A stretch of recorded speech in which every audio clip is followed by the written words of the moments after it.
What if everything you thought you knew about Robin Hood wasn't the whole story? This legendary outlaw, celebrated in ballads and blockbusters, is far more than just a merry man in green stealing from the rich to give to the poor. Behind the familiar tales of archery contests and forest hideouts lies a life steeped in mystery, a puzzle of half-truths, forgotten records, and folklore that blurs the line between history and myth. For centuries, scholars and storytellers have debated the real man behind the legend. Was he a nobleman turned rebel, a commoner fighting injustice, or something even more extraordinary? The answers are as elusive as the shadowy figure himself, hiding in the cracks of medieval chronicles and whispered in the echoes of Sherwood Forest. Think about it, how much of Robin Hood's story do we actually know? The tales we grew up with made Marion, the Sheriff of Nottingham, the Golden Arrow, were stitched together over hundreds of years, layered like armor over a truth that's grown hazy with time.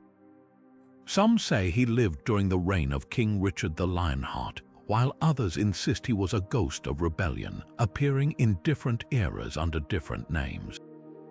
Even his famous motto, "Rob from the rich, give to the poor," might not be what it seems. What if the real Robin Hood wasn't just a hero but a fugitive, a strategist, or even a symbol crafted to inspire resistance? The deeper you dig, the more questions arise, and that's where the magic begins. That's why we're setting off on a journey through 30 of the most enigmatic details about Robin Hood's life. Facts and theories that will challenge what you thought you knew. From long-lost manuscripts hinting at his true identity to the surprising origins of his iconic bow, we'll separate history from Hollywood and uncover the man behind the myth. Did you know, for instance, that early ballads never mentioned Sherwood Forest at all? Or that the first written accounts paint him as far more ruthless than the charming rogue we imagine today? Every clue we uncover pulls back another layer of the legend, revealing a figure more fascinating, more complex, and more human than the stories let on. So ready your quiver and step lightly, because the woods of history are thick with secrets, and the truth about Robin Hood is waiting to be found. The name Robin Hood sounds so familiar now, but where did it really come from?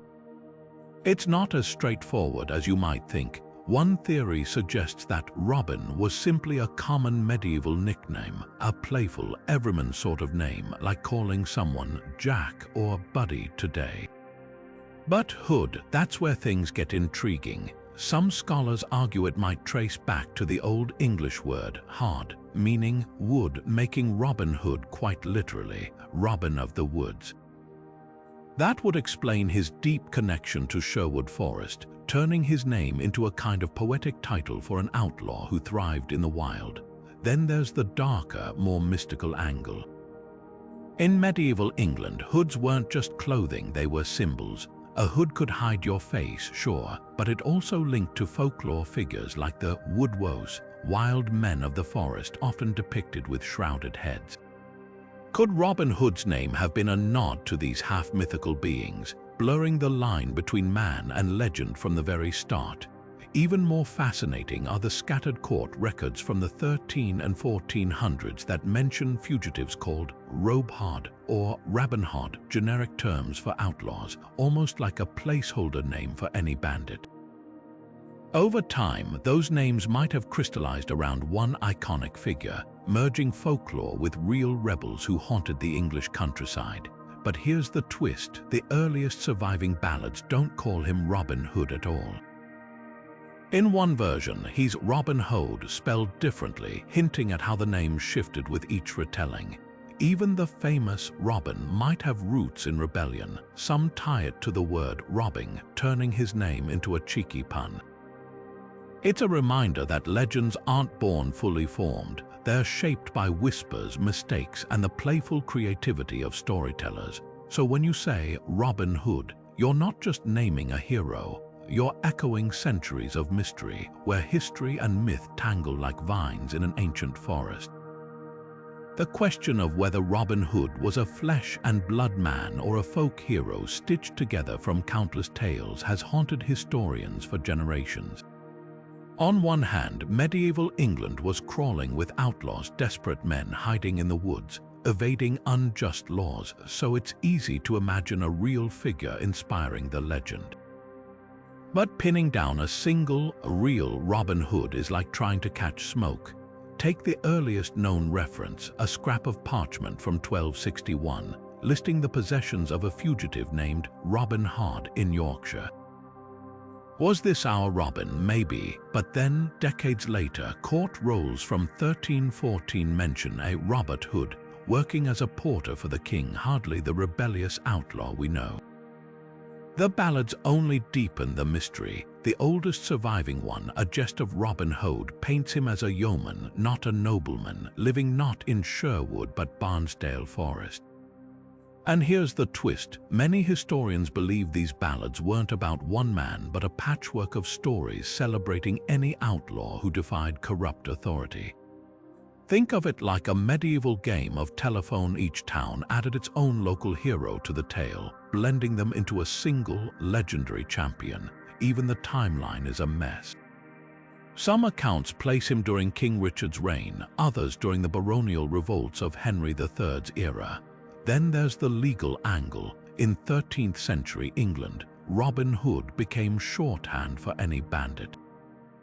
Judges scribbled names like William Robehard or John Rabenhard in court records, using the term like we'd say John Doe. This suggests the name had already become a symbol, a folk archetype of resistance. And that's the heart of it. Robin Hood might not be a person but a role. When peasants whispered about a hooded man stealing from greedy lords, they weren't recounting history, they were crafting hope. Yet tantalizing clues keep the debate alive. In 1210, a royal document mentions a Robert Hood fleeing justice in Berkshire. In 1226, another outlaw, Robert of Wetherby, was hunted down like a wild beast nicknamed Hobbyhod, a clear cousin to Robin Hood. Could these fragments be pieces of the same story, or just echoes of a culture that needed a hero? The truth might lie somewhere in between. Not one man, but many, their defiance distilled into a single, enduring legend. Sherwood Forest wasn't just a backdrop for Robin Hood's adventures, it was his fortress, his sanctuary, and the beating heart of his legend.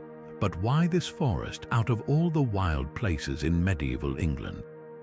The answer lies in geography and sheer practicality. Stretching over 100,000 acres at its peak, Sherwood was a sprawling maze of ancient oaks, dense thickets, and hidden clearings, a landscape tailor-made for outlaws.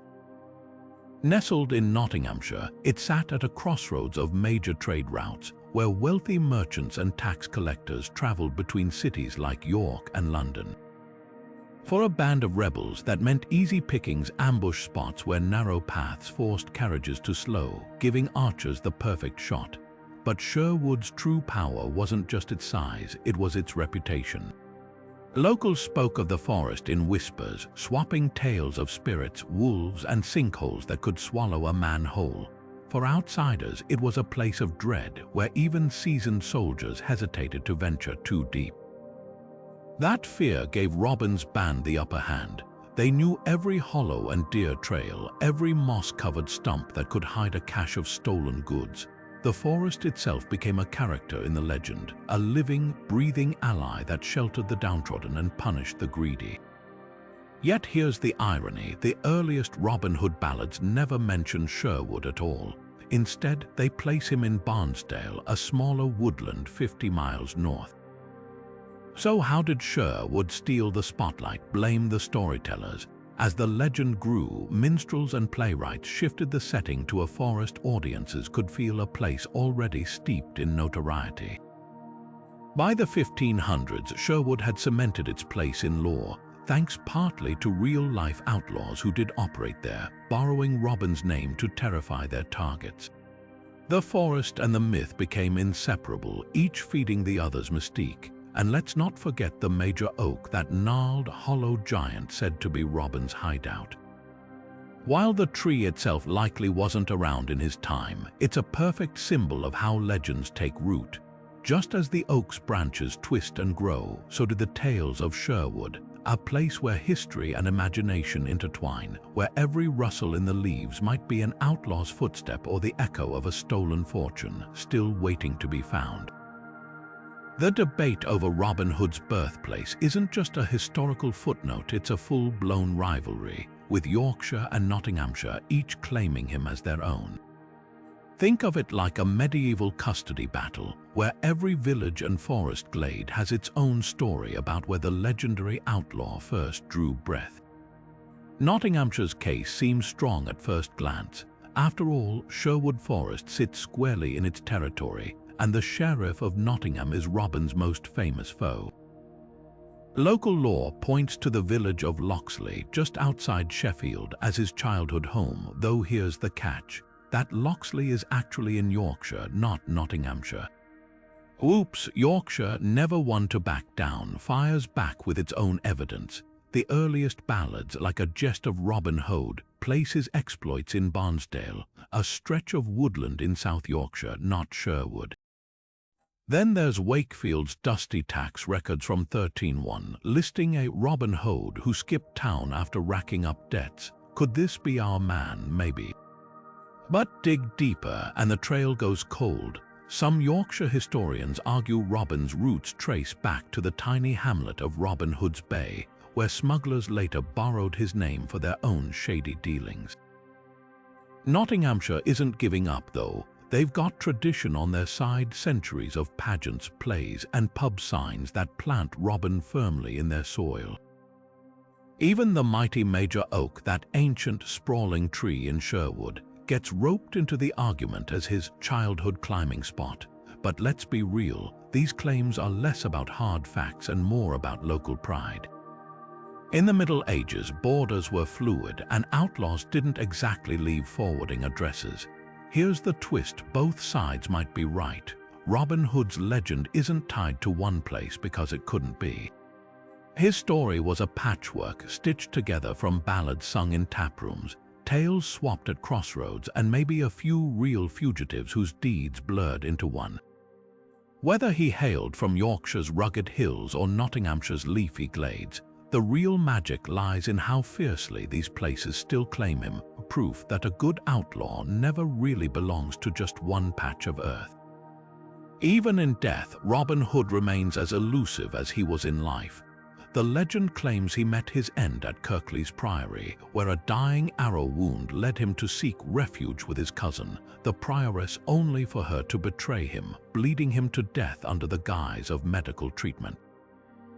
His grave, marked by a weathered stone, supposedly lies in the priory grounds, yet no one has ever definitively found it. That missing grave isn't just a historical footnote, it's a mystery that's fueled debates for centuries. Theories about its disappearance are as tangled as Sherwood's roots. Some say the grave was deliberately hidden to prevent it from becoming a rallying point for rebels. After all, a martyr's resting place could inspire uprisings, and medieval authorities had every reason to erase such a symbol. Others argue the stone was simply lost to time, crumbled or buried under centuries of overgrowth. Local folklore whispers that the prioress, ashamed of her treachery, had the grave dug in secret, unmarked, unremembered. Then there's the eerie possibility that the grave was never meant to be found. Robin Hood's legend thrives on his absence, on the idea that he might still be out there, watching from the shadows. A known grave would pin him down, turning a myth into mere mortality. Kirklees Priory itself adds layers to the puzzle. The site, now in ruins, was once a bustling religious house with ties to powerful nobles. Could those connections have played a role in silencing Robin's final resting place? In 1850, an antiquarian claimed to have found the grave slab, inscribed with a cryptic epitaph hinting at murder, but the stone vanished soon after, leaving only sketches behind.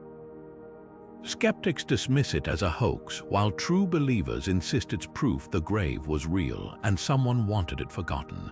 And then there's the broader irony. A man who lived in the wild, defying borders and ownership, might have ultimately escaped the confines of history itself. Without a grave, Robin Hood belongs to nowhere and everywhere, a ghost in the greenwood, his story forever unfinished. Whether by accident or design, that missing stone ensures the legend never truly dies.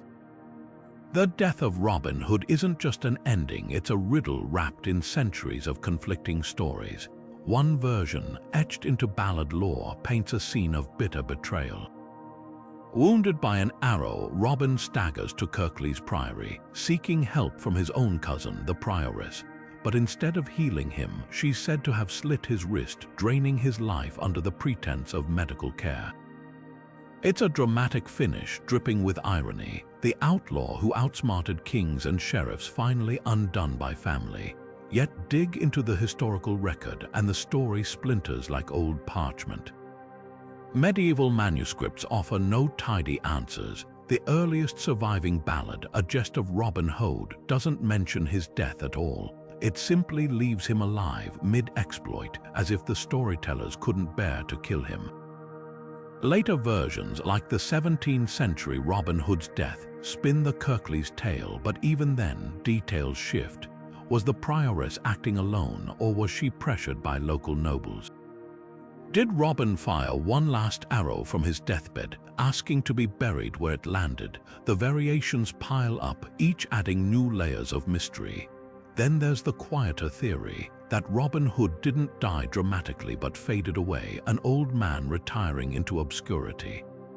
Some folklorists point to scattered references of an aged outlaw living under a false name, his legend outpacing him. It's a less cinematic end, but perhaps more human, a fighter who'd cheated death one too many times, choosing peace over another showdown. But here's where history throws its wildest curveball. Court records from 1420 in York mention a Robin Hood who was already dead by that time, his widow fighting for land rights. If this was the Robin Hood, it would place his life decades later than the Richard the Lionheart era, upending the timeline entirely. Even the Kirklees Priory connection is shaky. While the ruins exist, no contemporary documents confirm a murder there. What emerges isn't one death but many, a tapestry of possibilities reflecting how legends evolve. Betrayal, old age, or something in between, the truth might be all three. Robin Hood's end, like his life, resists being pinned down, leaving us with a final act as slippery and compelling as the man himself. Little John stands as one of the most iconic figures in the Robin Hood legend, his towering frame, his loyalty, and that famous quarterstaff duel with Robin under the riverbend. But was he more than just a character in a ballad? The question of Little John's real identity is a puzzle wrapped in folklore, with tantalizing hints that he might have been as real as the forests they roamed. Unlike Robin, whose name appears in scattered court records, John's presence is harder to pin down, yet the traces left behind are impossible to ignore. Take the village of Hathersage in Derbyshire, where a grave in the churchyard bears the name Little John. Local tradition insists it's his final resting place, and the skeleton unearthed there in the 1700s was said to be over 7 feet tall, fitting for a man whose nickname was anything but literal. But here's the catch: the grave's headstone vanished centuries ago, and the bones were reburied, leaving only measurements and local lore as proof. Could this have been the real John, or was the grave a later invention, a tourist attraction for pilgrims of the legend? The line between fact and fiction blurs, just as it does with Robin himself. Then there's the name. Little John feels like a playful contradiction, a giant with a diminutive moniker. Some historians argue it was a common medieval jest, a nickname for a man who was anything but small. Others suggest it might have been code, a way to disguise an outlaw's true identity. Court rolls from the 1300s mention a John the Little in Yorkshire, arrested for poaching deer. Was this the same man? Possibly, but without more evidence, we're left with fragments, whispers of a man who might have been one of many rebels folded into the legend. The most compelling clue comes from an unexpected place: archaeology. In the ruins of a medieval hunting lodge near Sherwood, excavators found a massive longbow, far larger than average, the kind that would require a man of uncommon strength to wield. Coincidence, maybe, but it's hard not to imagine a figure like Little John drawing that bow, his shadow stretching across the forest floor. Whether he was a single historical figure or a composite of many, his legacy endures, a testament to the power of stories to turn flesh and blood men into something larger than life. What's fascinating is how Little John's role shifted over time. In early ballads, he's Robin's equal, a skilled fighter and strategist. Later tales soften him, making him a gentle giant with a heart of gold. That evolution hints at something deeper, the way legends refine their characters, sanding down rough edges to fit the times. The real John, if he existed, was likely far more complex, a man who lived by his wits, his strength, and perhaps, like Robin, a refusal to be forgotten. Maid Marian wasn't always the fearless partner in crime we picture today. In fact, her earliest appearances had nothing to do with Robin Hood at all. She stepped onto the stage of history not as a noblewoman or an outlaw's sweetheart, but as a character in medieval May Day celebrations, a dancing, singing figure crowned with flowers embodying the spirit of spring. These festivals, bursting with music and mock battles, often featured a Marian paired with a Robin, but these were generic roles not yet linked to Sherwood Forest. It wasn't until the 1500s that storytellers wove her into the Robin Hood legend, transforming her from a seasonal symbol into flesh and blood. The shift raises a tantalizing question: was Marian inspired by a real woman? Some historians point to noblewomen like Matilda Fitzwalter, a baron's daughter who supposedly defied King John, mirroring Marian's rebellious streak. Others argue she's purely fictional, a patchwork of medieval ideals, beauty, wit, and just enough defiance to make her interesting. Early ballads barely mention her, focusing instead on Robin's battles with sheriffs and monks. But by the Elizabethan era, playwrights couldn't resist adding romance to the mix. Suddenly, Marian wasn't just a footnote. She was a sharpshooting, cross-dressing heroine who could outshoot most of the merry men. Her evolution didn't stop there. Over centuries, Marian became a canvas for society's changing views of women. In Victorian retellings, she was demure and delicate, a damsel needing rescue. Modern versions flip the script, portraying her as Robin's equal or even the mastermind behind his exploits. The truth: there's no historical record of a Maid Marian tied to Sherwood. But that's the magic of legends. They absorb the hopes of every generation, turning symbols into people and whispers into history. Whether she was real or invented, Marian's journey, from May Day dancer to feminist icon, proves she's far more than just a love interest. She's a reflection of the stories we choose to tell and the heroes we long to see. Friar Tuck might seem like a fixture of the Robin Hood legend, but his character wasn't always the jovial, ale-loving holy man we know today. In fact, he's a latecomer to the story, absent from the earliest ballads entirely.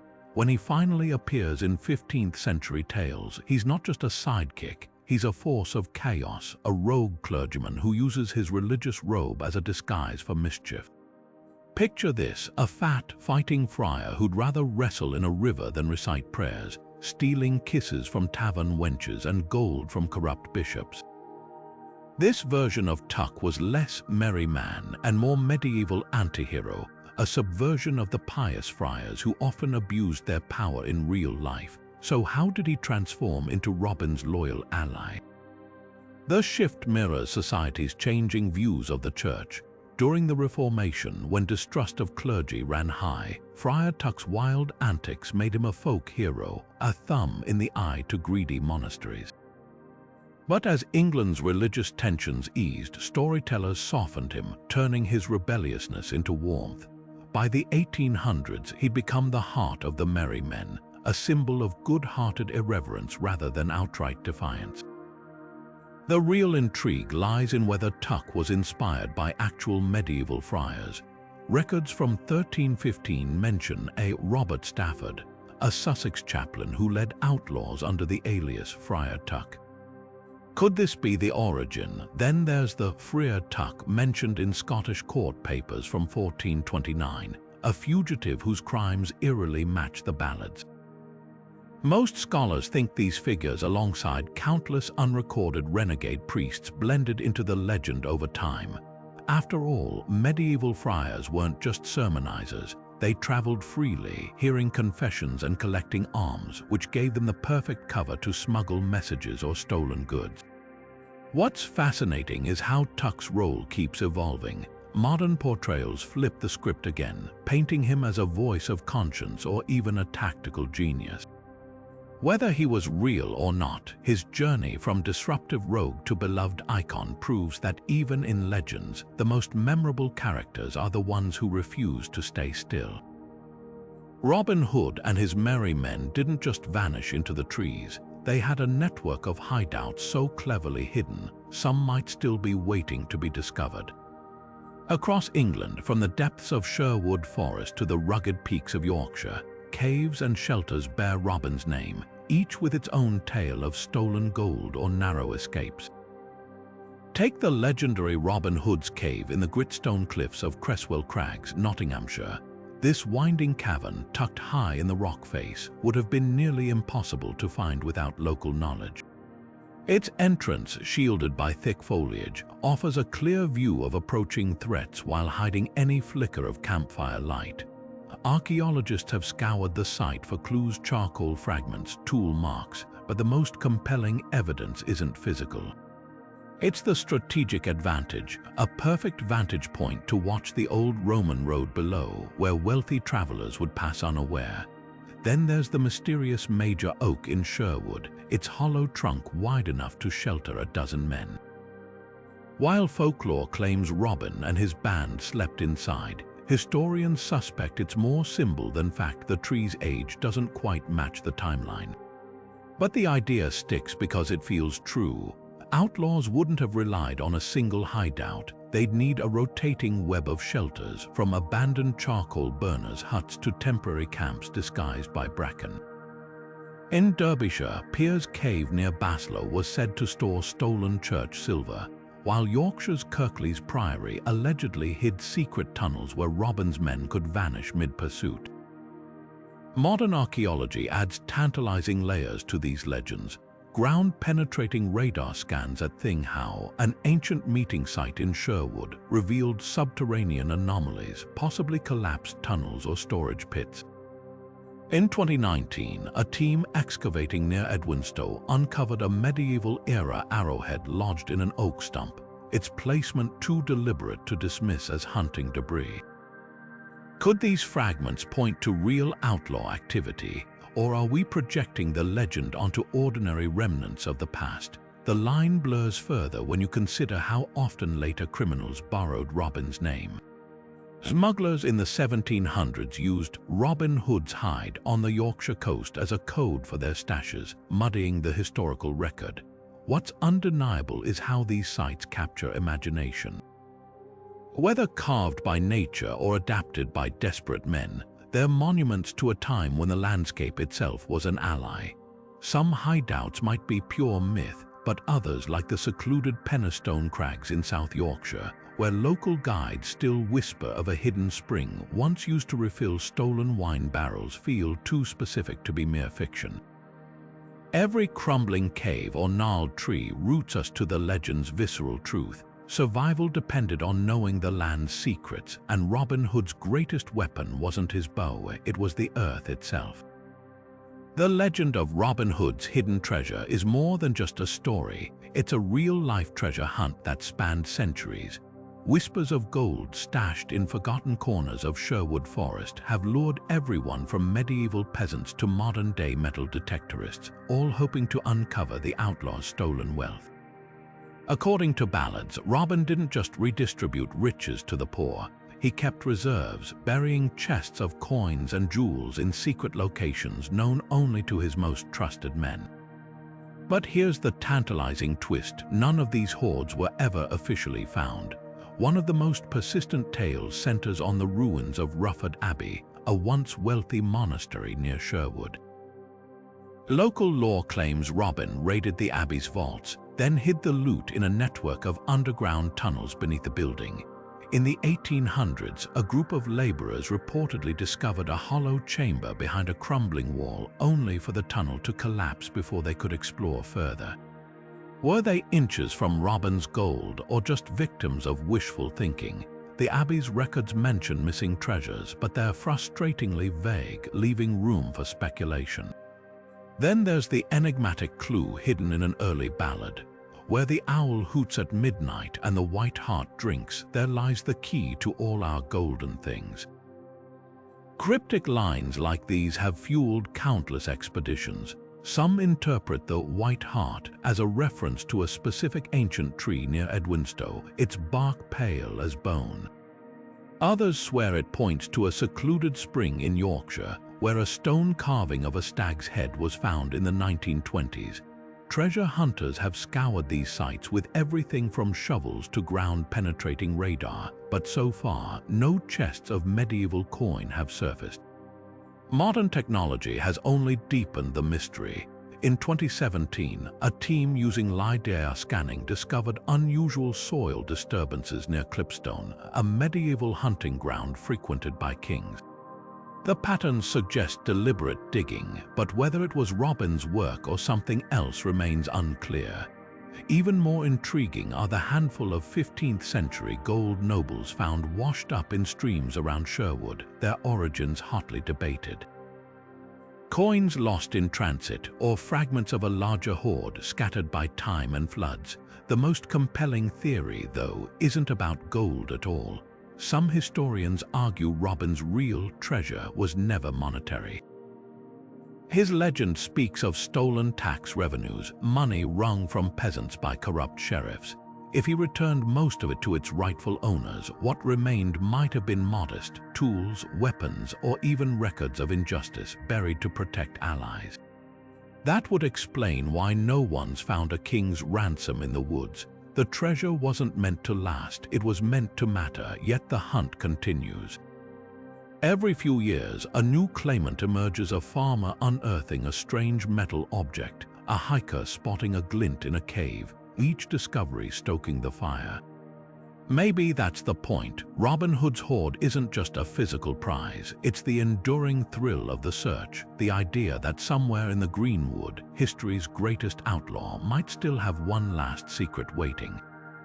The archery contest, where Robin Hood famously splits his opponent's arrow in half, is one of the most iconic moments in his legend, a flash of impossible skill that's been recreated in countless movies and books. But could such a shot actually be pulled off with a medieval longbow? To answer that, we need to dive into the brutal physics of these weapons and the razor-thin margin for error they demanded. A well-made English longbow, like those used in the 13th and 14th centuries, stood over 6 feet tall and required upwards of 150 pounds of force to draw. Arrows flew at speeds approaching 200 feet per second, their heavy broadhead tips capable of punching through armor at close range. Precision was staggering. Expert archers could hit targets 300 yards away, but splitting another arrow mid-flight. That's not just skill, it's bordering on supernatural. Historical accounts of archery contests add another layer of doubt. Medieval tournaments were less about trick shots and more about raw power and consistency. Targets were typically straw butts or wooden boards, and the goal was clustering arrows in the center, not threading them like needles. The earliest Robin Hood ballads don't even mention the split arrow stunt. It appears in later embellishments, likely borrowed from folklore motifs about miraculous feats. Even if Robin had attempted it, the odds were stacked against him. Longbow arrows weren't uniform like modern carbon shafts. Each was hand-carved, with slight variations in weight and balance. Hitting one dead center would require accounting for those inconsistencies mid-shot, a near-impossible task even for a master archer. Yet here's the twist. While the split arrow shot might be folklore, the legend taps into a deeper truth about longbow culture. Archery was more than a sport in medieval England. It was a matter of national pride. After the victories at Crecy and Agincourt, where English bowmen decimated French knights, the longbow became a symbol of defiance. Laws even required men to practice weekly, fostering a generation of deadly accurate shooters. In that context, Robin's impossible shot isn't just entertainment, it's a celebration of that skill stretched to mythic proportions. Modern archers have tested the legend with mixed results. Using period-accurate bows, a few have managed to graze or deflect arrows, but clean splits remain elusive. The closest success came in 2012 when a champion archer, after dozens of attempts, nicked an arrow's shaft hardly the bullseye perfection of legend. What these experiments reveal isn't that the shot was impossible, but that it belonged to the realm of stories where the line between history and hope blurs. The split arrow tale endures not because it happened, but because it couldn't, making Robin Hood not just a man, but a mirror for the audacity of human skill. The Sheriff of Nottingham is one of the most infamous villains in English folklore, a corrupt official whose relentless pursuit of Robin Hood made him the perfect foil for the outlaw's heroism. But behind the black and white morality of legend lies a far murkier historical truth. The title Sheriff of Nottingham wasn't held by just one man. It was a rotating position filled by dozens of appointees over the centuries, each with their own motives and methods. So which of these real-life sheriffs could have inspired the ruthless nemesis we know today? Historical records from the late 12th and early 13th centuries, the era most associated with Robin Hood, name several candidates. One standout is Philip Mark, a sheriff appointed by King John in 1208, whose reputation for brutality and extortion matches the legend's portrayal. Court documents accuse Mark of imprisoning innocent men for ransom, seizing land unlawfully, and even torturing prisoners to extract confessions. Sound familiar? His tenure coincided with the peak of unrest following King John's heavy taxation, a period when resentment toward royal officials ran deep. If any sheriff earned the people's hatred enough to be immortalized in ballads, it was Mark. Yet here's the catch: the earliest Robin Hood ballads don't actually name the sheriff. He's a generic symbol of oppression, a blank slate for storytellers to project their grievances onto. It wasn't until centuries later that Nottingham's sheriff became fused with the legend, likely because the city itself had become synonymous with Robin's exploits. Even then, pinning down a single historical figure is tricky. Another contender, Eustace of Lodham, served as sheriff in 1215 and was notorious for embezzling funds meant for fortifications, money that might have lined his own pockets instead. The gaps in the record only deepen the mystery. Medieval chronicles were often biased, written by monastic scribes who had their own grudges against secular authorities. Some sheriffs, like Roger de Lacy, were praised for their fairness, complicating the idea that all were tyrants. Even the title itself could be misleading. The sheriff's role wasn't just about law enforcement. He was a tax collector, judge, and military recruiter, jobs guaranteed to make him unpopular regardless of his personal character. What emerges isn't a single villain but a composite, woven from the worst excesses of medieval governance.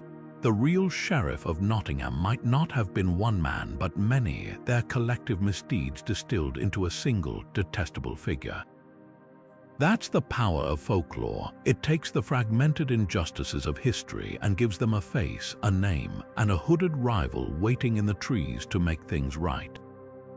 The idea of Robin Hood receiving a royal pardon is one of the legend's most tantalizing twists, a moment where the outlaw might have stepped back into the light, forgiven by the very crown he defied. Some versions of the story claim King Richard the Lionheart, moved by Robin's loyalty or impressed by his skill with a bow, granted him clemency. Others suggest it was King John, perhaps as a political ploy to win favor with the people.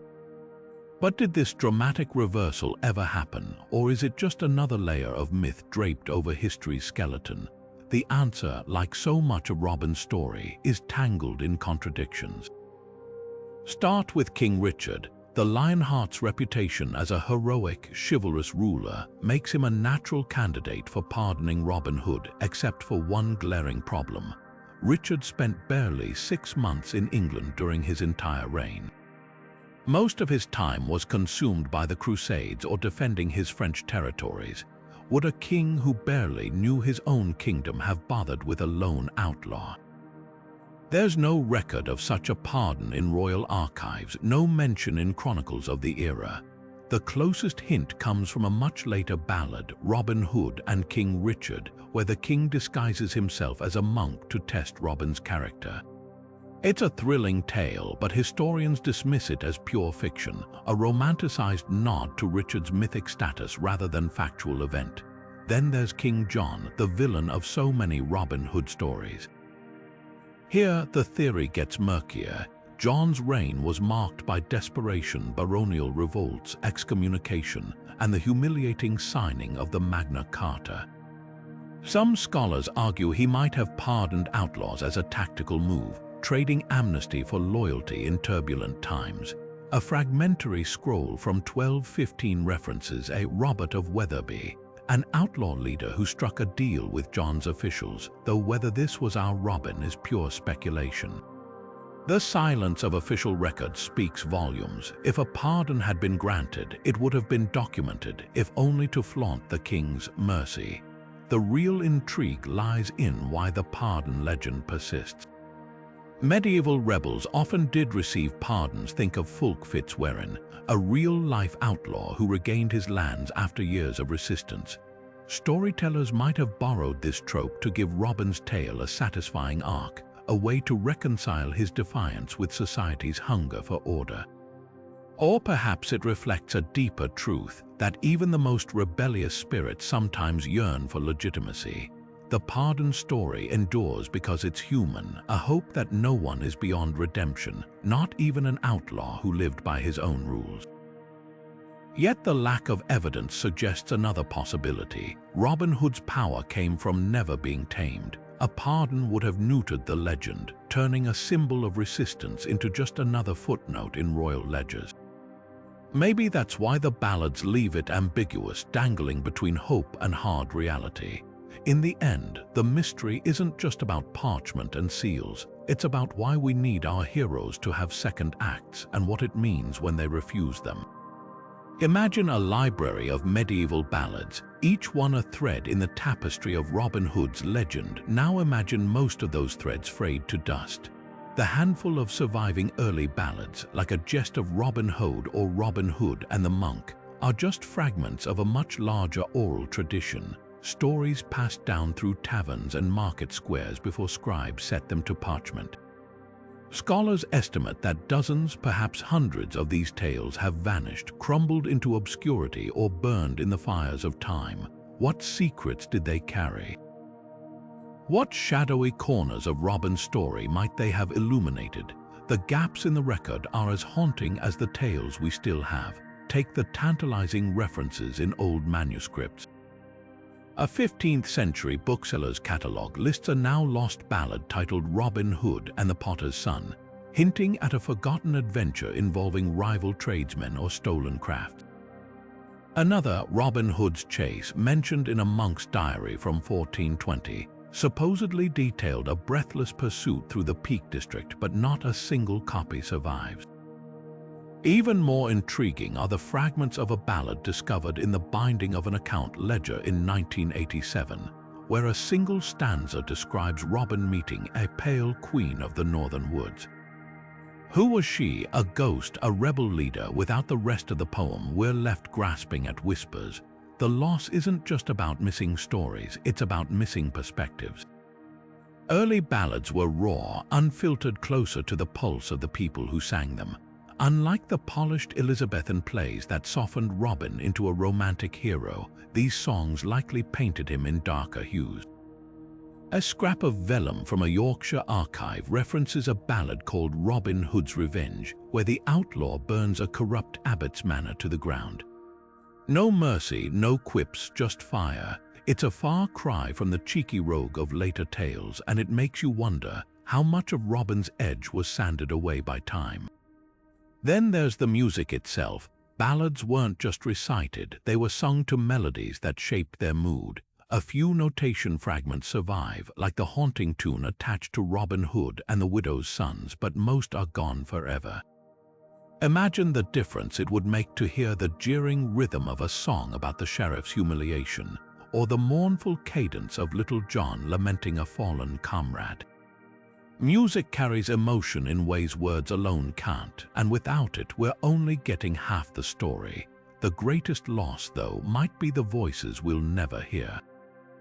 Ballads were living things, reshaped by each teller: women, peasants, minstrels whose names history erased. A travelling singer in Lancashire might have spun Robin as a defender of widows, while a Nottingham cobbler's version cast him as a trickster who outsmarted the devil.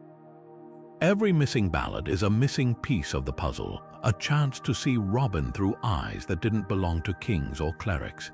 Yet here's the twist: absence fuels legend as much as presence. The holes in the record are invitations to wonder, to imagine, to keep the story alive. Because somewhere in the silence between the surviving verses, Robin Hood isn't finished talking. He's still hiding in the gaps, waiting for someone to listen. The image of Robin Hood as a noble thief, redistributing wealth with almost modern socialist ideals, feels so central to the legend that it's hard to imagine the story without it. But peel back the layers and you'll find a far more complex reality, one where morality was as tangled as the roots of Sherwood's ancient oaks, the famous "steal from the rich, give to the poor" mantra. It's nowhere to be found in the earliest ballads. In fact, the Robin Hood of those old songs is less a righteous rebel and more a pragmatic survivor, operating by a code that often blurred the line between hero and opportunist. Take A Jest of Robin Hood, the oldest surviving ballad. Here, Robin robs wealthy churchmen and corrupt officials, yes, but he also targets ordinary travelers who can't pay for safe passage through the forest. There's no grand redistribution scheme. Gold taken from an abbot might fund a feast for his men rather than feed starving villagers. This Robin isn't motivated by class warfare, but by a personal sense of justice, one that privileges loyalty and cunning over blanket altruism. He helps those he deems deserving, knights down on their luck, yeomen wronged by the law. The poor, when they appear, are often bystanders to his vendettas, not the focus. So when did the famous motto take hold? The shift began in the 16th century, when Tudor England's growing wealth gap made tales of wealth redistribution irresistible to playwrights and pamphleteers. By the time Anthony Munday's plays cast Robin as a disinherited earl fighting for the common man, the legend had been polished into a weapon against inequality. The Victorians doubled down, turning him into a fairy tale hero who'd fit neatly into a Dickens novel, but medieval outlaws, their world was messier. Real-life fugitives like Eustace the Monk or Hereward the Wake operated under brutal necessity, not idealism. Survival meant taking from anyone who couldn't fight back, wealthy or not. Many outlaws did enjoy local support, but not because they were philanthropists. They shared spoils to buy silence or loyalty, a practical investment rather than moral duty. Even the infamous Folklore gang, who inspired parts of the legend, mixed quasi-legal vendettas with plain old banditry, yet there's a kernel of truth in the romantic version. Medieval peasants did whisper of good outlaws, men who punished abusive tax collectors or returned stolen livestock. These stories weren't history, they were wish fulfillment, a way to imagine justice in a system rigged against the weak. Robin Hood's evolving code reflects that longing, a slow polishing of rough edges into something shinier and more hopeful. The real question isn't whether he lived by that motto, but why we needed him to. Maybe every era gets the Robin Hood it deserves, and ours still craves a hero who fights not for glory, but because it's right. Sherwood Forest isn't just a place of history, it's a realm of lingering shadows where whispers of Robin Hood's ghost have unsettled travelers for centuries. Locals speak of a figure clad in green, glimpsed between the trees at twilight, his bow slung across his back as if still on patrol. One of the most chilling accounts comes from the 1700s, when a woodcutter swore he saw Robin's spectre kneeling by a moonlit stream, washing blood from his hands before vanishing into the mist. Others claim to have heard phantom arrows whistling through the air, only to find the forest floor littered with fresh fallen leaves, untouched by any human hand. These stories aren't just campfire tales, they're woven into the very identity of the land, blurring the line between legend and something far stranger. What's fascinating is how these sightings mirror older, pre-Christian folklore. Long before Robin Hood's name echoed through the glades, Sherwood was considered a liminal space, a boundary between worlds where spirits walk. Ancient Saxon traditions spoke of the wild hunt, a ghostly procession led by spectral figures chasing shadows across the sky. Over time, Robin's legend may have absorbed these older myths, transforming him from a mortal outlaw into something more primal, a guardian spirit of the forest itself. Even the timing of sightings follows eerie patterns. Most occur near solstices or the old pagan festivals, as if the veil between worlds grows thin enough for Robin to step through. Then there are the lights. For generations, travelers have reported flickering green flames dancing among the oaks, a phenomenon locals call Robin's lanterns. Some say they mark hidden treasure, while others believe they're the restless souls of those who betrayed him. In 1932, a group of archaeologists camping near the major oak swore their lanterns were snuffed out by an unseen hand, only for the ghostly lights to reappear deeper in the woods, luring them off the path. When dawn broke, they found themselves standing in a circle of trampled undergrowth, with no memory of how they'd gotten there. The most persistent accounts, though, come from modern-day forest rangers. One veteran warden patrolling near sunset in 2015 described a sudden drop in temperature and the unmistakable sound of laughter echoing from empty clearings. Another reported hoofbeats racing alongside his truck despite no horse tracks in the mud. Skeptics dismiss these as tricks of the wind or overactive imaginations, but the consistency is hard to ignore. Whether ghost, memory, or something deeper, the presence clinging to Sherwood refuses to fade. Perhaps that's the true magic of Robin Hood, not just a man who lived, but one who never truly died, bound forever to the forest he loved. Could Robin Hood's legend be more than just outlaw heroics? Could it be a coded rallying cry for political resistance? Some historians argue that beneath the green hood lies the shadow of England's most explosive rebellions, where fury over unjust taxes and lordly oppression boiled over into open revolt. The timing fits. The late 13th and early 14th centuries were a pressure cooker of discontent, with kings like Edward I and Edward II squeezing peasants dry to fund foreign wars. Royal forests, once communal hunting grounds, were suddenly fenced off as crown property, and starving families watched as sheriffs seized their last cow for back taxes. In this tinderbox, Robin Hood's defiance takes on a sharper edge, not just theft, but systematic sabotage of a rigged system. Look closer at the early ballads and you'll find clues. In Robin Hood and the Potter, the outlaw ambushes a tax collector on the road to Nottingham, a scene ripped straight from real-life grievances. Records from the Peasants' Revolt of 1381 describe similar attacks on tax carts and corrupt officials, with rebels invoking Robin Hood's men as symbols of resistance. Even the geography aligns. Sherwood and Barnsdale sat along key tax routes, where armed collectors transported wool levies and grain tithes, prime targets for ambush. Was Robin's band part of a broader underground network, striking blows where the crown's grip was weakest? The most compelling parallel lies in the rebels' tactics. Like the outlaws of legend, real insurgents used disguises, hoods, monastic robes, to move undetected. They relied on forest hideouts and peasant informants, mirroring Robin's reliance on sympathetic villagers for food and warning. And just as the ballads show Robin humiliating the sheriff, rebel leaders like Wat Tyler and Jack Straw made spectacles of executing hated tax commissioners, turning violence into propaganda. The difference: Robin's victories were bloodless comedies, while history's revolts ended in massacres. Maybe that's why the legend endured. It let common folk savor justice without the gallows cost. Yet here's the twist. While Robin Hood's name was shouted in rebellion, he's rarely tied to one specific uprising.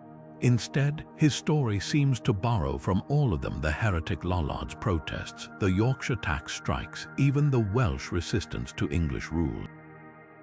That vagueness might be deliberate. By keeping Robin timeless, storytellers made him a blank slate for every generation's anger.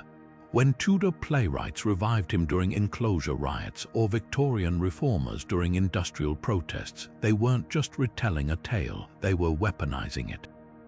The real power of the political Robin Hood isn't whether he fought for a particular cause, but how his legend became a language of resistance. In a world where speaking against the crown meant death, singing about a hooded outlaw stealing the king's deer wasn't just entertainment, it was defiance disguised as fiction. And that's why, even today, when we picture Robin drawing his bow, we're not just seeing a hero. We're seeing the unquiet ghost of every rebel who ever dreamed of a fairer world and dared to fight for it. Robin Hood wasn't just a master archer, he was a chameleon, slipping into disguises so convincing they'd make a spy blush. From friars to beggars, minstrels to merchants, his ability to reshape his identity wasn't just storytelling flair. It mirrored real survival tactics used by medieval outlaws and rebels. In the ballads, Robin's disguises are more than tricks, they're weapons, tools to infiltrate enemy strongholds or walk undetected through crowded market squares. Take the famous scene in Robin Hood and the Bishop, where he dons the robes of a shepherd to lure a corrupt churchman into Sherwood's depths. The ruse works because it's grounded in reality. Medieval fugitives did adopt disguises, borrowing the anonymity of low-status roles to evade capture. Historical records back this up. The Folklore gang, a notorious group of 14th-century outlaws, disguised themselves as traveling peddlers to ambush tax collectors. Smugglers along the Yorkshire coast wore fishermen's garb to blend into port towns, while rebels during the Peasants' Revolt darkened their faces with soot to move unseen at night. Disguises weren't just about costumes, they exploited the rigid social hierarchies of the time. A nobleman would hardly glance at a stooped beggar or a dusty laborer, making these roles perfect camouflage for fugitives. Robin's genius lay in turning society's blind spots against itself. One of his boldest transformations comes in Robin Hood and the Golden Arrow, where he enters an archery contest in disguise, knowing full well the sheriff's men are hunting him. Here's the twist: contests like these were prime gathering spots for authorities to ID outlaws. By altering his appearance, dyeing his hair, slouching his posture, Robin exploits the medieval belief that identity was tied to outward markers like clothing and heraldry. The tale taps into a deeper truth. In an era without fingerprints or portraits, a change of clothes could rewrite who you were.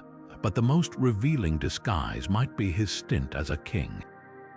In later tales, Robin impersonates royalty to expose corruption, a plotline that echoes real medieval con games. Imposters like Lambert Simnel and Perkin Warbeck famously posed as lost princes to rally rebellions, proving how thin the veil between truth and deception could be. Robin's antics weren't just for laughs, they mirrored a world where power hinged on perception, and a well-placed lie could topple empires. What makes these stories endure isn't just the thrill of the trick, it's the subversion. Every time Robin hoodwinks the sheriff or a pompous abbot, he's flipping the script on a system that judged people by birth, not merit. His disguises aren't just tactics, they're protests, proving that nobility isn't in your title, but in how you wield whatever mask you wear. And that's why, centuries later, we still lean in when the outlaw grins, adjusts his borrowed robes, and steps into another life. The lesson: sometimes the best way to reveal the truth is to hide in plain sight. While Maid Marian dominates modern retellings of Robin Hood's love life, early ballads weave a far more tangled romantic web, one where Robin's heart wasn't so easily claimed. Long before Marion became his definitive match, medieval storytellers paired the outlaw with a procession of lesser-known lovers, each revealing a different facet of his legend. Take Robin Hood and the Shepherd, a 15th-century ballad where Robin falls for a fiery shepherdess named Clorinda. Disguised as a simple woodsman, he courts her with gifts of stolen venison, only for her to reveal she's an outlaw herself, robbing him at knife point before joining his band. Their romance burns bright but brief, ending when Clorinda vanishes into the night, leaving behind only a scarf and a warning about trusting strangers. It's a far cry from Marion's steadfast loyalty, hinting at a Robin who loved as recklessly as he fought. Then there's The Nut Brown Maid, a haunting poem where Robin pledges himself to a common tavern girl, swearing to abandon the greenwood for her sake. Unlike Marion's noble birth, this unnamed woman's appeal lies in her earthy wit and refusal to be charmed by his fame. When Robin tests her devotion by claiming he's a wanted murderer, she laughs and pulls a dagger from her skirt, proving she's no delicate flower. The ballad ends ambiguously. Did Robin stay with her, or was this another fleeting adventure? The silence speaks volumes about medieval attitudes toward love, transient, unpredictable, and often bittersweet.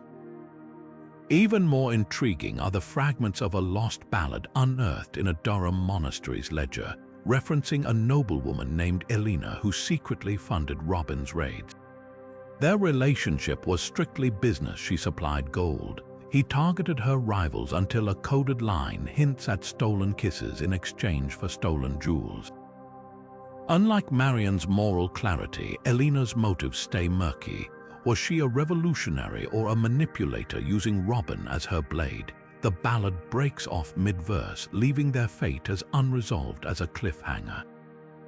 These forgotten romances matter because they reshape how we see Robin Hood. Marion's enduring presence sanitized him into a chivalric hero, but these earlier flames paint a wilder, more human figure, one who loved impulsively, betrayed carelessly, and sometimes paid the price. They remind us that legends aren't born perfect, they're sanded smooth by time, losing their rough edges to fit the stories we want to tell. So the next time you picture Robin and Marion under Sherwood's boughs, remember, somewhere in the shadows, Clorinda's knife still glints, the Nut Brown Maid laughs over ale, and Elena's gold still buys secrets. Love, like outlaw, refuses to be tamed. Robin Hood's archery skills are the stuff of legend-splitting arrows, hitting targets at impossible distances, even shooting an apple off a man's head. But how much of this is medieval exaggeration, and how much reflects the real capabilities of a longbowman? To separate fact from folklore, we need to step onto the training fields of history, where English archers honed their craft not for showmanship but for war. The longbow wasn't just a weapon, it was a national institution. After the devastation English archers wrought at battles like Crecy and Agincourt, laws required every able-bodied man to practice weekly. These weren't casual sessions, they were grueling drills, with marksmen expected to hit targets at 200 yards or more. Accuracy wasn't optional, it was a matter of life and death. Yet Robin's most famous shots push even these standards to the brink. Take the legendary split arrow stunt where he cleaves a rival's shaft clean in half. Modern archers using replica longbows have managed grazing deflections, but a true split that requires inhuman precision. Medieval arrows weren't uniform. Each had slight variations in weight, fletching, and spine flexibility. Hitting one dead center would mean accounting for those inconsistencies mid-flight, adjusting for the subtle wobble of both arrows in motion. Even more implausible is the apple shot tale, borrowed from Swiss folklore about William Tell. In reality, a warbow's 150-pound draw weight would send an arrow straight through the fruit and the unfortunate volunteer's skull. The ballads themselves hint at this exaggeration. Early versions focus on Robin's prowess in battle or hunting, not trick shots. It's the later, embellished tales that turn him into a circus act. Compare this to historical archery contests where the goal was tight groupings on straw targets, not theatrical feats. The difference speaks volumes. Medieval audiences revered consistency, not flash. A longbowman's value lay in unleashing volleys of arrows that could pierce armor at 200 paces, not threading needles. But here's where folklore reveals a deeper truth. Robin's impossible shots aren't just entertainment, they're metaphors. The split arrow symbolizes his ability to outmatch even the finest opponents, while the apple shot, though borrowed, echoes his defiance of tyranny. These stories thrived because they tapped into the awe real archers inspired. When English bowmen loosed clouds of arrows that darkened the sky at Agincourt, it felt supernatural. Robin's legend takes that visceral fear and wonder, then dials it up to 11. The real test might lie in the archaeology.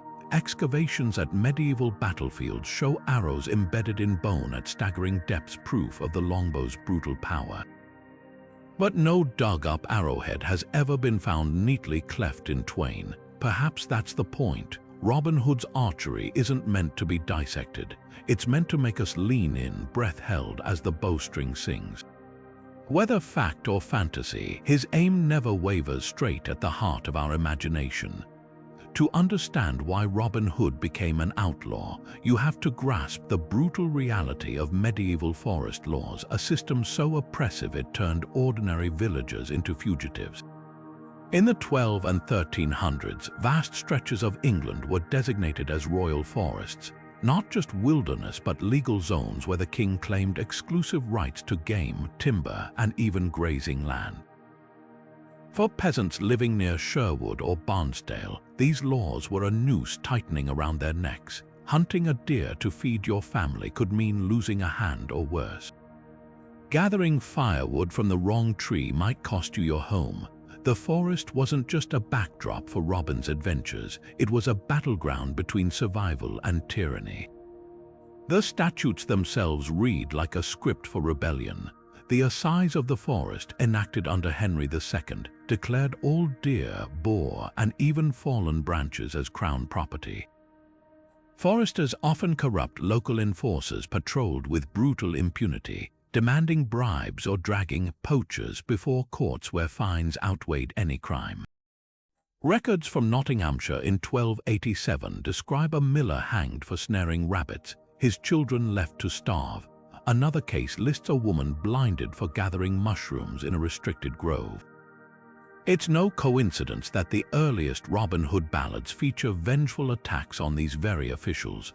When Robin ambushes a forester in Robin Hood and the Forester, it's not random banditry, it's payback. Resentment festered like an open wound. Villagers who'd once foraged freely now faced starvation, while the king's huntsmen staged lavish deer drives for noble guests. The injustice was visceral, families shivering in hovels as royal gamekeepers burned their confiscated firewood to keep warm. In this powder keg, outlaws weren't just criminals, they were folk heroes. Real-life cases like the Yorkshire peat cutters' revolt saw entire villages sheltering fugitives who stole the king's deer, their exploits echoing Robin's redistributive raids. Even the phrasing in court rolls hints at popular support. Accused poachers were often described as accompanied by unknown men in hoods, a nod to the silent complicity of neighbors. The forest laws also reveal a darker layer to Robin's nobility. Some scholars argue his legendary status as a fallen aristocrat, Earl of Huntingdon in later tales, mirrors real lords who defied the crown over forest rights. Figures like John Davil, a disgraced knight turned outlaw leader in the 1260s, waged guerrilla wars against royal foresters, echoing Robin's feud with the sheriff. Whether Robin was noble or not, his legend gave voice to a universal truth. When laws exist to crush the powerless, breaking them becomes justice. What's chilling is how little it took to push people into outlawry. A single desperate act, a snared pheasant, a chopped bough, could force a farmer into the greenwood where survival meant joining bands like Robin's. The forest laws didn't just create criminals, they created myths. Every rustle in the leaves might be a starving peasant or the birth of a legend, and that's why Robin Hood endures not just as a hero but as a warning. When the price of living is too high, even the quietest woods can ignite with rebellion. The size of Robin Hood's band of merry men is one of those details that seems straightforward until you start digging. The ballads paint a picture of a bustling woodland community with dozens of jovial outlaws feasting under the trees. But how many fugitives could realistically vanish into Sherwood without being hunted down? The answer lies somewhere between romantic exaggeration and the gritty logistics of medieval survival. Early ballads like A Jest of Robin Hood mention a core group: Little John, Will Scarlet, Much the Miller's Son, and Friar Tuck, names that echo through the legend. Yet the text hints at a larger network with references to 70 men, that's 140 rallying to Robin's cause. On paper, that sounds like a small army, but historical records of real outlaw bands tell a different story. Most medieval fugitive groups operated in tight units of 10 to 20, any larger and they'd struggle to stay hidden or fed. The Folklore gang, infamous in the 1400s, topped out at around 15 members, while the Cottrell brothers' band numbered just a dozen. These weren't armies, they were desperate, mobile cells relying on stealth and local support to evade capture. So why the inflated numbers in the ballads? Part of its theatrical flair, a lone hero is compelling, but a legion of rebels is unforgettable. Yet there's also a strategic whisper beneath the exaggeration. Medieval listeners would have understood that outlaws didn't work alone. They relied on sympathetic villagers for food, information, and temporary shelter. Those 70 men might have included part-time allies, farmers who turned a blind eye, blacksmiths who repaired weapons, or innkeepers who passed along tips. In this light, Robin's band wasn't just a fixed group of fighters but a shifting web of complicity, where silence could be as powerful as a sword. Archaeology adds another layer. Excavations near Sherwood's old hunting lodges reveal clusters of makeshift dwellings, not grand hideouts, but camouflaged lean toss and dugouts, each large enough for maybe 10 people. These weren't permanent camps, they were temporary fallback points, suggesting bands that fragmented and regrouped as needed. Even the famous Major Oak with its hollow trunk couldn't shelter more than a handful of men at once. The forest could conceal, but not indefinitely and not without cost. The ballad's giant numbers might also be a kind of psychological warfare. If the Sheriff of Nottingham believed he was facing 100 armed rebels, he'd think twice before sending a few unprepared guards into the trees. Fear was an outlaw's best weapon, and nothing spreads fear like an inflated reputation. Real-life bandits like Eustace the monk leaned into this, spreading rumors of phantom followers to deter pursuit. But here's the twist: the very idea of the merry men might be a later addition. The earliest ballads focus on Robin's solo exploits or small-scale partnerships, with the larger group dynamic emerging in Tudor-era retellings. This shift reflects changing attitudes. Medieval audiences admired lone wolf antiheroes, while Renaissance storytellers preferred brotherhoods of idealized rebels. What emerges isn't a contradiction but a continuum. Robin's band wasn't static, it pulsed with the needs of the moment. Some days, it might have been just 4 or 5 trusted allies huddled around a fire. Other times, a call to arms could summon dozens of dispossessed peasants, eager to strike a blow before melting back into the fields. The legend's magic lies in its elasticity, stretching to fit the hopes of every era. Whether 7 or 70, the merry men weren't just characters. They were a promise that no one fights alone, and even the smallest band can cast the longest shadow. The idea of Robin Hood riding off to fight in the Crusades has all the makings of an epic Hollywood tale: swords clashing under desert suns, noble vows sworn on holy relics, a hero's journey that would explain his mastery of combat and disdain for corrupt authority. But does this dramatic backstory hold up to historical scrutiny? The answer lies in a tangled web of timelines, medieval politics, and the way legends evolved to mirror the anxieties of their time. Let's start with the basics. If Robin Hood truly lived during the reign of King Richard the Lionheart, as the most popular versions of the legend claim, then the Crusades' connection seems plausible at first glance. Richard spent most of his rule battling in the Holy Land, and his absence left England vulnerable to the abuses of sheriffs and greedy nobles, a vacuum ripe for an outlaw hero to emerge. But here's the catch: the earliest surviving ballads, like A Jest of Robin Hood, never mention the Crusades at all. Robin's grievances are local tyrannical sheriffs, unjust taxes, not the grand geopolitics of Jerusalem. The Crusades' angle only appears centuries later, in Elizabethan-era plays that recast Robin as a patriotic knight, his Greenwood Rebellion reframed as an extension of Holy War. Now consider the logistics. The Third Crusade, Richard's infamous campaign, ran from 1189 to 1192. Even if Robin had joined the king's forces, he'd have had to travel thousands of miles, survive brutal battles and disease, then return home, all while remaining a young enough man to lead a band of outlaws for years afterward. Medieval chronicles list countless English knights and soldiers who perished in the Levant, their names etched in rolls of the dead. Would a low-born yeoman, the Robin of early ballads, have been noted, let alone allowed back into England's forests with enough vigor to defy the crown? It's a romantic notion, but history leans toward doubt. Yet there's another twist: the Crusades weren't just a one-time event. Smaller expeditions and proxy conflicts flared for centuries, and some historians speculate that Robin's legend might have absorbed tales of veterans from these lesser-known campaigns. Take the Shepherd's Crusade of 1320, where impoverished English peasants marched to the Holy Land only to be slaughtered or enslaved. Survivors filtering home, disillusioned and destitute, could have fueled stories of hardened men turning against a system that betrayed them.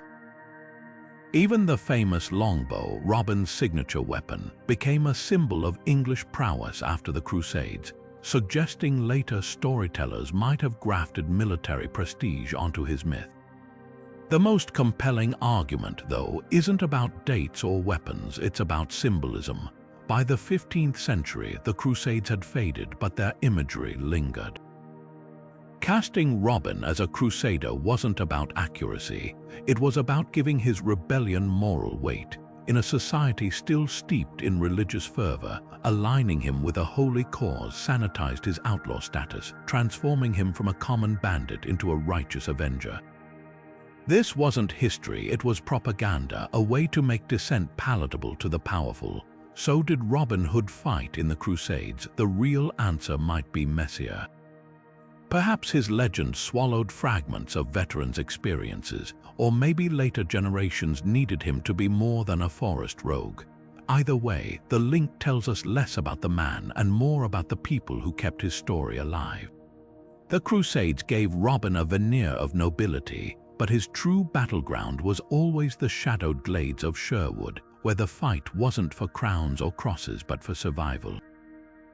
Behind the familiar image of Robin Hood with his bow stands something far stranger, an older, wilder legend where the outlaw didn't just hide in the forest but became part of it.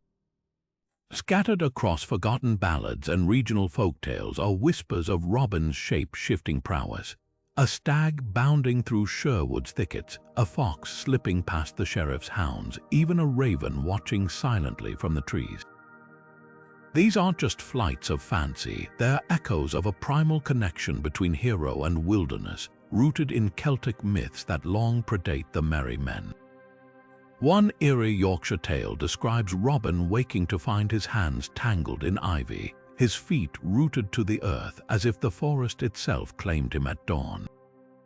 Another, from the Scottish borders, tells of a wounded outlaw who vanishes into a mist, only for hunters to later track a white hart with an arrow scar identical to Robin's.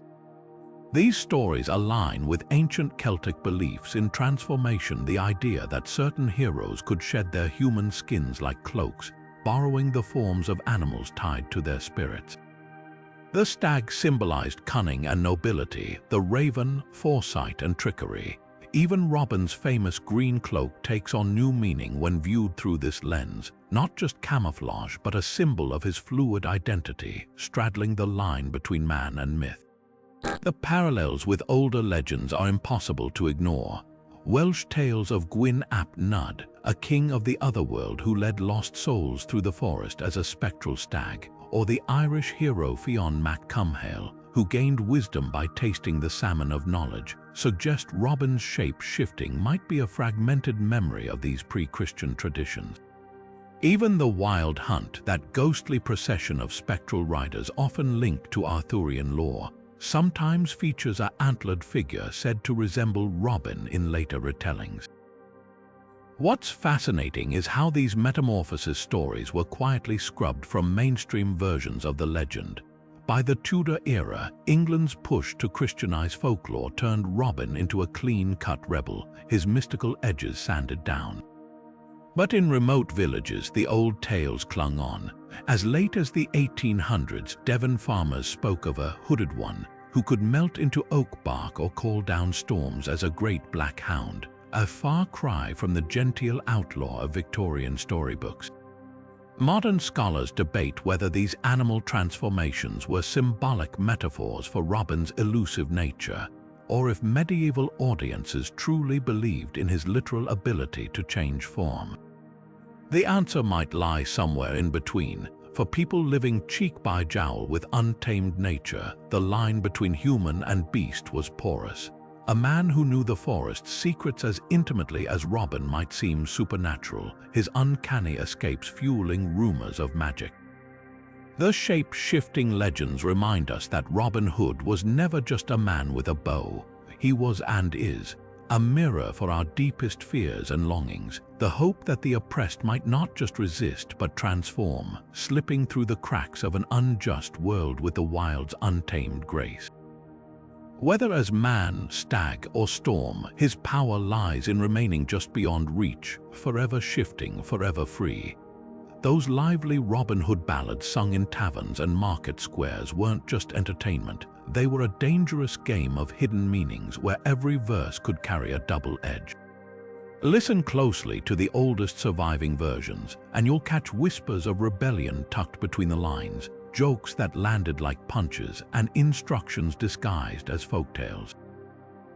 Take a jest of Robin Hood where corrupt churchmen are humiliated with gleeful precision.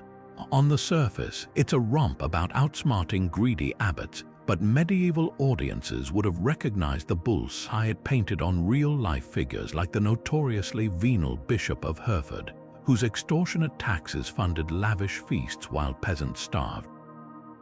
The ballad's mockery wasn't just comedy, it was a coded indictment of systemic corruption, daring listeners to draw parallels between Sherwood's villains and their own oppressors.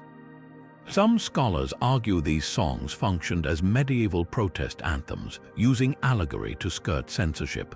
When Robin reallocates a bishop's gold in Robin Hood and the Bishop, the lyrics never outright cheer theft, but the description of the cleric's sputtering rage leaves no doubt whose side the audience should take. Even the recurring motif of archery contests might have been more than plot devices. In an era when longbow practice was legally mandated, gatherings for competitions were rare opportunities to organize discontent under the guise of sport. A line like "Draw your bowstrings tight, lads, and let the arrows fly" could have been both a literal instruction and a metaphorical call to resistance. The ballads also drip with subversive humor.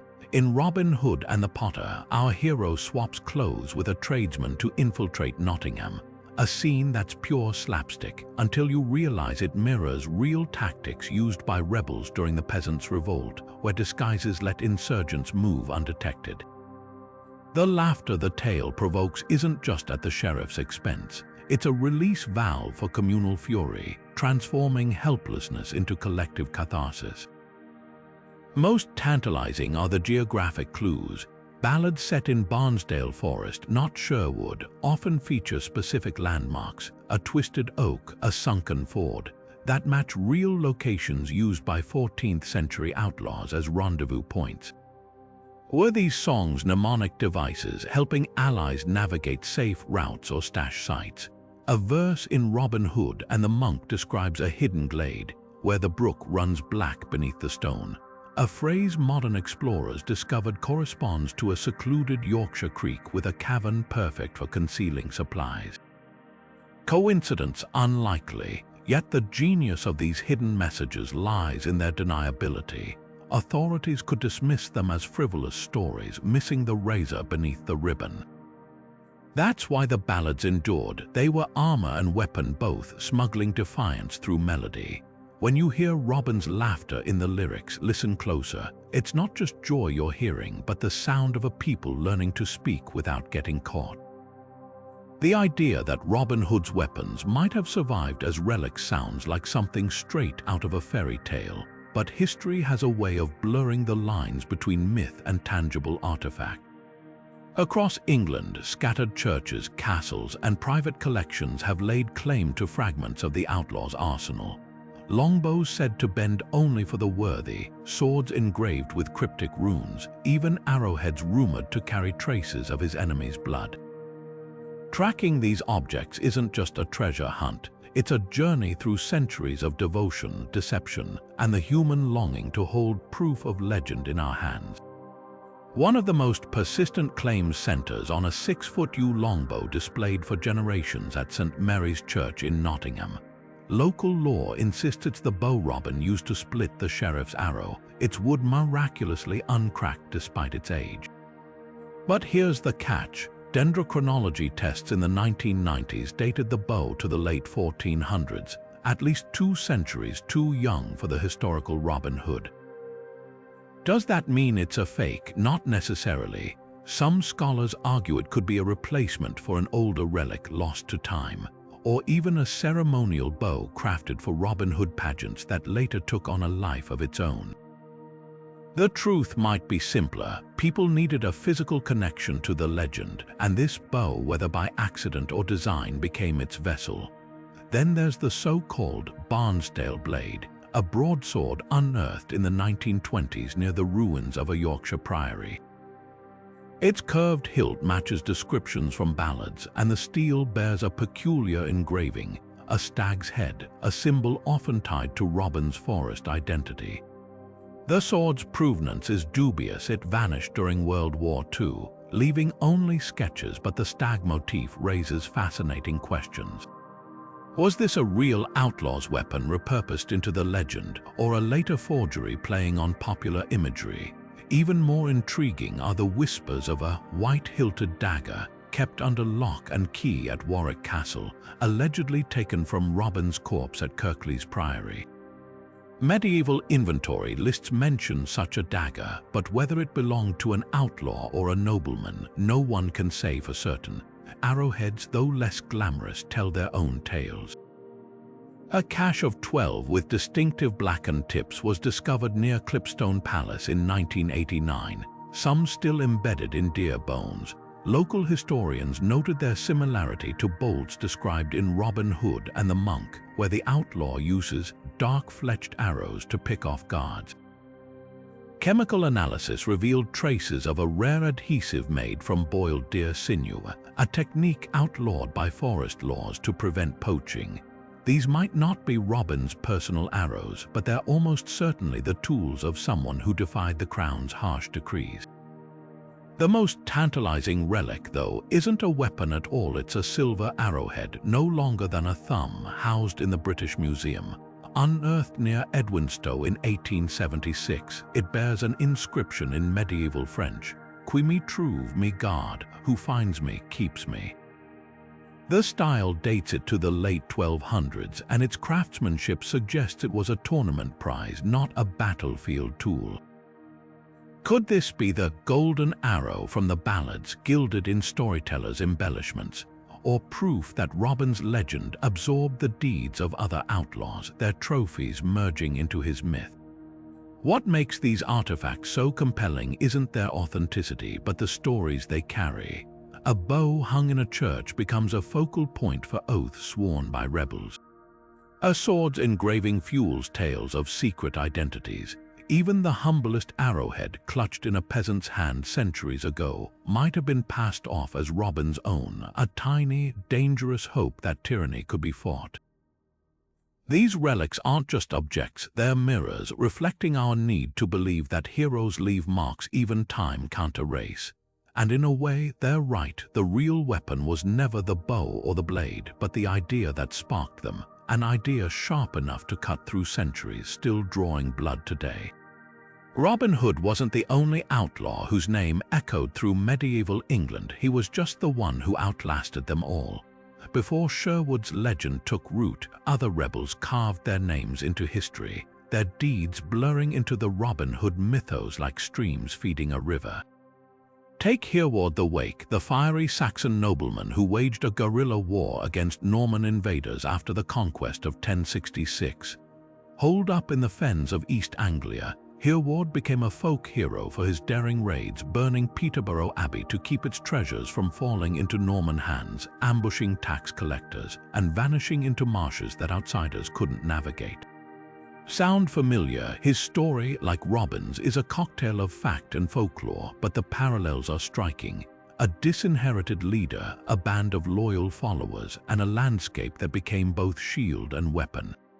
Yet Hereward's rebellion was deeply political, rooted in Saxon resistance to Norman rule, while Robin's myth transcended specific regimes, morphing into a universal symbol of defiance. Then there's Eustace the monk, a shadowy figure who terrorized the English Channel in the early 1300s. Born a nobleman, Eustace turned to piracy after a feud with his lord, commanding a fleet of ships from a base in the Isle of Sark. Medieval chronicles paint him as a cunning trickster disguising his vessels as fishing boats, using flares to misguide enemy ships into cliffs, even dressing his crew as monks to board merchant ships unchallenged. His exploits, though maritime, mirror Robin's woodland tactics, deception, ambush, and a knack for humiliating authority. Eustace's legend even bled into Robin's. Some ballads borrowed his maritime escapades, transplanting them to Sherwood streams. But where Eustace was a mercenary, selling his services to the highest bidder, Robin's mythos polished him into a selfless rebel, a proof that folklore favors saints over soldiers of fortune. Folk Feats wherein offers another fascinating counterpart. This marcher lord turned outlaw in the 1200s after King John denied him his ancestral lands. For years, Fulk led a band of rebels across the Welsh border, his exploits chronicled in a medieval romance that reads like a prototype for Robin Hood tales. He disguised himself as a charcoal burner to infiltrate enemy camps, spared commoners while targeting the wealthy, and even, in a twist ripped straight from legend, received a royal pardon after proving his loyalty in battle. Fulk's story blurs the line between history and fiction so thoroughly that scholars suspect his biography borrowed from Robin Hood ballads or vice versa. The truth might be messier.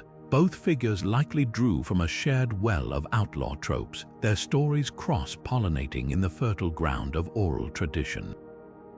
The most chilling parallel comes from Scotland. William Wallace, yes, that Wallace the Braveheart figure whose rebellion against Edward I made him a legend. Before Hollywood got hold of him, Wallace was depicted in early chronicles as a forest-dwelling insurgent, ambushing English patrols and melting into the hills with the help of peasant networks. Sound like someone from Nottingham, Wallace's story shares Robin's DNA right down to the grisly end, but with a crucial difference. Wallace's rebellion was meticulously documented, his brutality acknowledged even by his admirers. Robin's legend, by contrast, sanded off the bloodstains, turning him into a rogue rather than a revolutionary. What these figures reveal isn't just a list of influences, but a medieval fascination with the outlaw archetype. In an era of rigid hierarchies, stories of men who lived outside the law yet held to their own codes offered a fantasy of agency. Whether Saxon holdout, pirate monk, or disinherited lord, each rebel gave Robin Hood another layer. Hereward's patriotism, Eustace's cunning, Fulk's redemption arc, Wallace's tragic defiance. The magic of the Robin Hood legend isn't that it stole from these men, it's that it absorbed them, distilling 1,000 rebellions into one evergreen hero. The next time you picture Robin drawing his bow, remember, he's not just one man's story. He's the shadow of every outlaw who ever stood against the crown and lived to tell the tale or have it told for them. The Robin Hood we know today, chivalrous, noble, and fighting for justice, bears little resemblance to the ruthless figure who first emerged in medieval ballads. Those early tales, passed down by firelight and in taverns, featured a far grittier outlaw, a man who robbed without hesitation, mocked authority with gleeful cruelty, and operated by a moral code that prized survival over saintliness. In A Jest of Robin Hood, one of the oldest surviving ballads, Robin doesn't just steal from corrupt churchmen. He humiliates them, forcing abbots to dance barefoot in the woods or swindle themselves out of their own gold.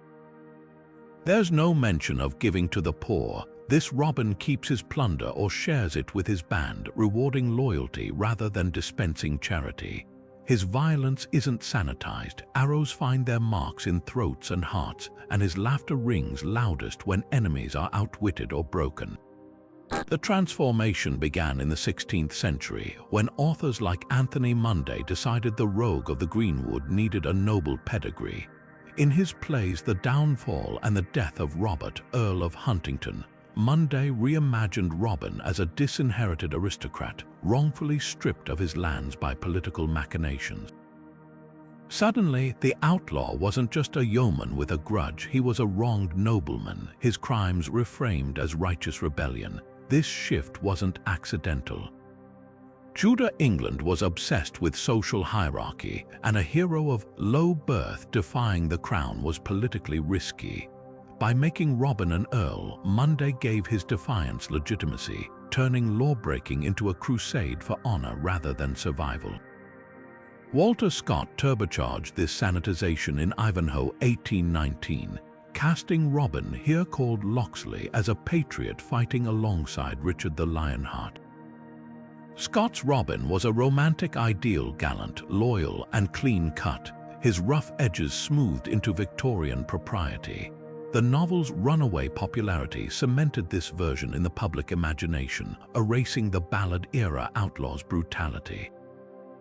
Then came Howard Pyle's The Merry Adventures of Robin Hood, 1883, which wrapped the legend in a child-friendly bow. Pyle's Robin was a cheerful rogue, his violence cartoonish and bloodless, his enemies bumbling rather than menacing. The book's illustrations, with their sun-dappled forests and smiling outlaws, made rebellion look like a jolly lark, far removed from the desperate stakes of medieval life.